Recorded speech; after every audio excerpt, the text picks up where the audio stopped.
महाराज जी। भगवान, एक तरफ हमने सुना है कि मृत्यु के बाद आत्मा को अगला शरीर या जन्म मिल जाता है, जैसे उसके कर्म होते हैं, उसी आधार पर अगला जन्म मिलता है, तथा दूसरी तरफ हम मरने वाले व्यक्ति का श्राद्ध या तर्पण करते हैं। ये बनता है। जैसे आपने श्राद्ध तर्पण जो भी किया वो पुण्य रूप बनेगा, और वो जहां भी होगा, जिस योनि में होगा, उसको पुण्य जो है उठाएगा, उन्नति कराएगा उसका। जैसे वो गली का कुत्ता है तो वो घर का कुत्ता बन जाएगा, वो गाड़ी में घूमेगा, वो अच्छी सी व्यवस्था पा जाएगा, फिर आपने इधर से पुण्य दिए, वो पुण्य उसको उठा करके ऊपर करेंगे। मनुष्य है तो उसमें जाकर के उन्नति करवाएगा, वो हमारा व्यर्थ नहीं जाता। वो जिस आत्मा के लिए हमने संकल्प किया, वो आत्मा जिस योनि में होगी वहां बचपन में चले गए थे। जी। तो मैं चाहता हूँ कि कैसे उनकी मतलब सेवा कर पाऊँ। अपने माता पिता को दोगे तो जिस योनि में होंगे उनकी उन्नति होगी, और अगर अधिक नाम जप कर लिए तो उनको भगवान की प्राप्ति हो जाएगी। महर्षि, जब ये पता लग जाए कि वो हैं और वो मिले ना हो, तो बड़ी अजीब सी स्थिति में रहना बहुत कठिन हो जाता है। नहीं, कठिन तो नहीं लगता है, क्योंकि संसार नहीं, वो ही वो है। क्यों?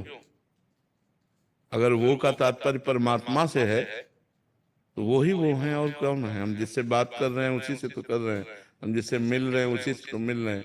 सब में उसी का रूप समाया, कौन है अपना कौन पराया।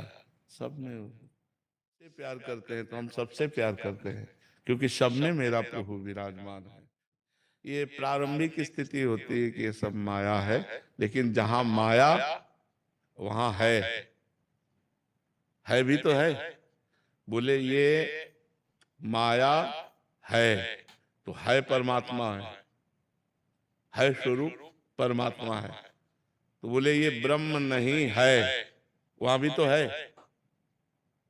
ये ब्रह्म नहीं है, ये माया है, तो दोनों जगह है ना।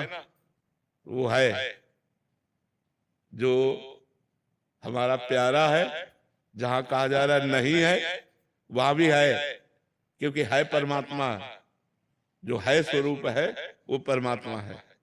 तो आप देखो, नहीं है तो नहीं तुम्हारी भावना, लेकिन वो है। तो किससे भागूं, कहां भागूं? सर्वत्र वही विराजमान है, उसके सिवा कोई और है नहीं। बस ये जानकारी मिल जाए तो हमारा हृदय शांत हो जाए, हमारा हृदय प्रसन्न हो जाए। पर भजन करो, और भजन करो, आगे और बढ़ो। प्रारंभिक स्थिति है, आगे और बढ़ोगे तो सब में देखो। गोपीजन कहते जित देखूं तित श्याममयी है, मायामयी नहीं। मैं जिधर देखती हूँ मुझे श्याम सुंदर दिखाई देते हैं। श्याम सुंदर के सिवा कोई है ही नहीं। यमुना जी को देखती हूँ तो वही श्याम रंग, आकाश को देखती हूँ वही श्याम रंग, वृक्षों में देखती हूँ, लताओं में देखती हूँ, घर में देखती हूँ, जिधर देखती हूँ।